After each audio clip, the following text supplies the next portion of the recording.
বন্ধুরা, রান্নাঘরের যে সমস্যাগুলো রয়েছে মহিলাদের, তারা ভালোভাবে জানবে যে কত রকম সমস্যা হয়ে থাকে এই গরমের দিনে। সেই সমস্যার সমাধানগুলো নিয়ে এলাম একেবারে বিনা খরচে। আমি সুনিতা, আমার চ্যানেলে প্রত্যেক দিনের মতো তোমাদের সকলকে স্বাগত জানাই। আর হ্যাঁ বন্ধুরা, একটাও টিপ মিস করা যাবে না, তার জন্য স্কিপ করলে চলবে না, পুরো ভিডিওটা দেখতে হবে। চলো তাহলে দেখে নাও, মানে ভিডিওটা শুরু করা যাক। সর্বপ্রথম টিপ হবে এই বোতল নিয়ে। যে ছোটোখাটো বোতলগুলো থাকে, হাফ লিটারের হোক কিংবা 250 বোতল হোক, এগুলো তো আমরা এমনিতে এদিক ওদিক ফেলে দিই। আর এতগুলো মানে এসব জিনিস রেখেও কোনো লাভ নেই, ফেলে দেওয়াই উচিত। তো আমি এই বোতল দিয়ে দুই রকম আইডিয়া শেয়ার করব, যেটার জন্য মহিলাদের অনেকটা অসুবিধে করতে হয়। সেটা কিন্তু এই বোতল খুব ইজিলি, মানে খুব সহজে আমাদের রান্নাঘরের কাজকে সহজ করে দেবে।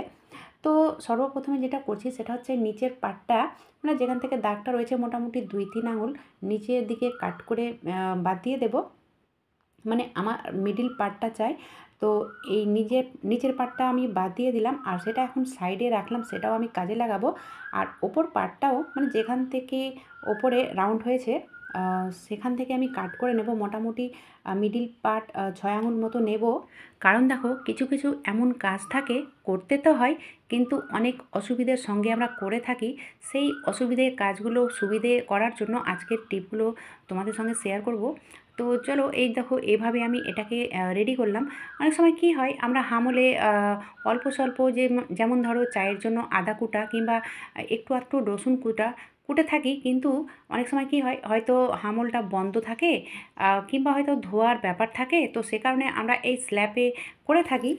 কিন্তু স্ল্যাপে করার সময় তোমরা, মানে যারা করেছো তারা অবশ্যই জানবে, এদিকে ওদিকে ছড়িয়ে ছিটিয়ে যায়।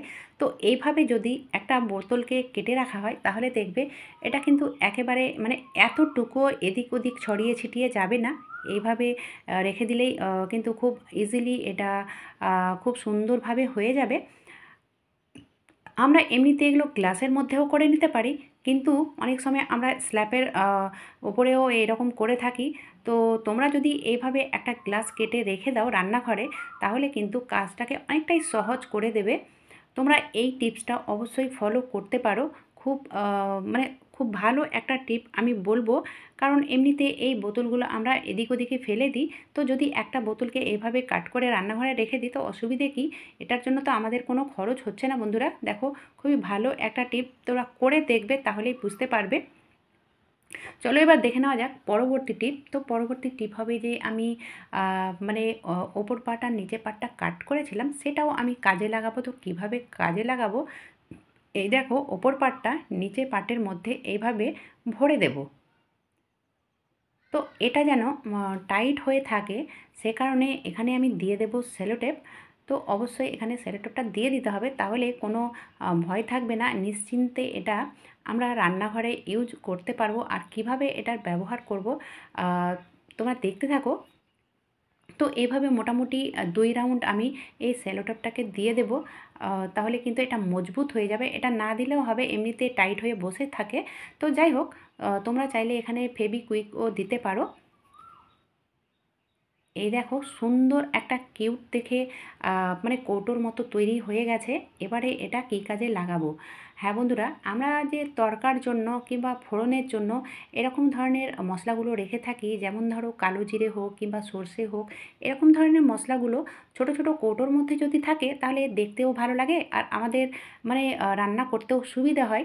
তো এইভাবে যদি আমরা ছোট ছোট কৌটোর মধ্যে ভরে রাখি, তাহলে কিন্তু দেখতে তো ভালো লাগবেই, আর ছোট ছোট কৌটো এমনিতেই দেখতে ভালো লাগে, আর কাজ করতেও সুবিধা হয়, মানে রান্নাবান্না করতেও সুবিধা হয়।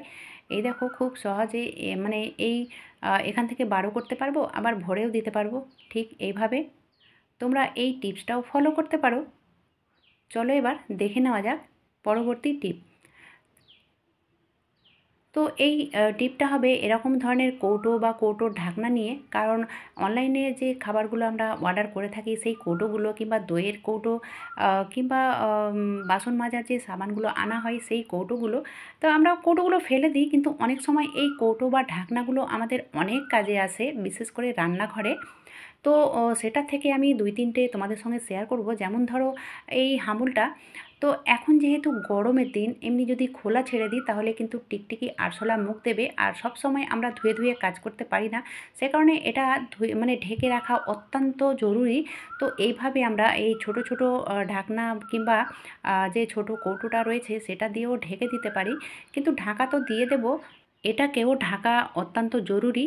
তার জন্য আমি ঢাকনাতে এটার মাপ মানে দাগ দিয়ে দেব। আর এটা কিভাবে ঢাকবো, একটা ঢাকনা দিয়েই কিন্তু দুটোই ঢাকা হয়ে যাবে। তো আমি এটা দাগ দিলাম, আর এদিকে দেখো একটা ছুরি গরম করতে দিয়েছি। ছুরি গরম করার পরে যেখানে আমি দাগটা দিলাম এর মাপে, তো সেই জায়গাটুকু কাট করে নেব। তো যতটা আমি দাগ দিয়েছি তার থেকে ছোট করেই কাটবো, মানে বড় বেশি করব না। তো তার থেকে ছোট করেই কাট করতে হবে। আর এই কাজটুকু একটু সাবধানে করতে হবে। যারা হয়তো কখনো করোনি এই কাজগুলো, তারা অন্যের মানে হেল্প নিয়ে নেবে। তো যাই হোক, কারণ ছুরিটা অতিরিক্ত গরম থাকে। এবারে দেখো এর মধ্যে এটাকে দিয়ে দেব। তো এইভাবে যেদিকে সরু রয়েছে ঠিক সেইভাবে ভরে দিলাম, তাহলে কী বলতো, এটা টাইট হয়ে থাকবে। আর দ্বিতীয়ত হচ্ছে কি, আমরা যখন কিছু কুটাকাটি করব তখন কিন্তু বাইরে থেকে মানে ভেতর থেকে বাইরে ছিটকে আসবে না, এই ঢাকনাটা লাগাই থাকবে। তোমরা এই টিপসটা অবশ্যই ফলো করতে পারো, বিশেষ করে এই গরমের দিনে। গরমের দিনে আরশোলা টিকটিকি পোকামাকড়ের উপদ্রব বেশি থাকে। চলে এলাম পরবর্তী টিপ। তো যেমন ধরো বাচ্চারা লেখাপড়া করে, খাওয়া দাওয়ার পরে হয়তো আধ ঘন্টা পরে জলটা খাওয়া হয়, তো যদি টেবিলে জলটা রাখা হয় না, তো এইভাবে আমরা এই ঢাকনা দিয়ে জলটাকে ঢেকে রেখে দিতে পারি। কিংবা জল ছাড়া যদি গরম দুধও আমরা রেখে থাকি এই গ্লাসে, তাহলে কি করব বলো তো, এই যে এই ঢাকনাগুলো রয়েছে, নিচে একটা দিয়ে দিলাম, ওপরে একটা দিয়ে দিলাম, তাহলে গরম দুধ টেবিলের মানে টেবিলের তাপটাও লাগবে না। তো এইভাবে তোমরা ঢাকনাগুলোকেও কাজে লাগিয়ে দিতে পারো। তারপরে দেখো যেন যেমন ধরো এই বাটিটা, এগুলোর তো ঢাকনা থাকে না, কিন্তু আমরা যদি কিছু রাখি এই বাটির মধ্যে, তো এইরকম ধরনের এই যে বড় ঢাকনাগুলো থাকে অনলাইনের, সেই ঢাকনা দিয়ে ঢাকা দিতে পারো। আমি বলছি না যে তোমরা এইভাবেই করো, আমি জাস্ট তোমাদের আইডিয়া দিলাম। যদি কারোর কাজে লেগে থাকে তো অবশ্যই আমাকে কমেন্ট বক্সে কমেন্ট করে জানাবে। চলো দেখে নেওয়া যাক পরবর্তী টিপ। তো পরবর্তী টিপ হবে এরকম একটা মানে খাপগুলো নিয়েছি, আর আমি যে এই ঢাকনাগুলো রাখবো, তো সেটা ভালোভাবে রাখারও একটা ব্যাপার থাকে। তো যদি এই ঢাকনাগুলো আমরা এইভাবে রেখে থাকি তাহলে কি বলো তো, দেখতেও ভালো লাগবে, আর এক জায়গায় গোছগাছ হয়ে থাকবে। আমাদের যখন প্রয়োজন হবে এখান থেকে নিয়ে কাজ করব। চলো দেখে নেওয়া যাক পরবর্তী টিপ। তো পরবর্তী টিপ হবে, এখন যেহেতু আমি আগেই বলেছি যে গরমের দিনে পোকামাকড়ের উপদ্রব, তো এইভাবে আমরা চামচগুলো রেখে থাকি কিংবা বাটিগুলো এভাবে উল্টে উল্টে রেখে থাকি যেন মানে পোকামাকড় মুখ না দেয়। কিন্তু তবুও বন্ধুরা এই বাটির ওপর দিয়েও পোকামাকড় যাবে। তো যাদের ঘরে পোকামাকড়ের উপদ্রব বা টিকটিকি আরশোলার উপদ্রব বেশি, তারা এই টিপসটা অবশ্যই ফলো করতে পারো। ভীষণই ভালো একটা টিপ। এই যে বড় ধরনের মানে বড় মুখের যে কন্টেনারগুলো থাকে, এই কৌটোগুলো থাকে, তো এই কৌটোগুলোর মধ্যে তোমরা এইভাবে বাটি কিংবা গ্লাস চামচ রাখতে পারো।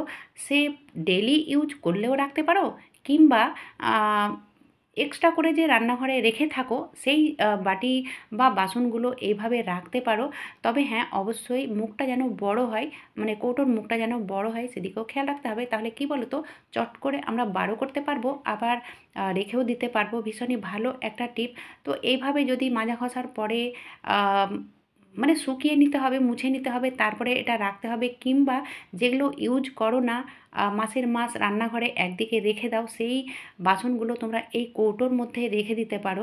তাহলে কি হবে বলো তো, কোনো রকমভাবে কোনো পোকামাকড় মুখ দিতে পারবে না।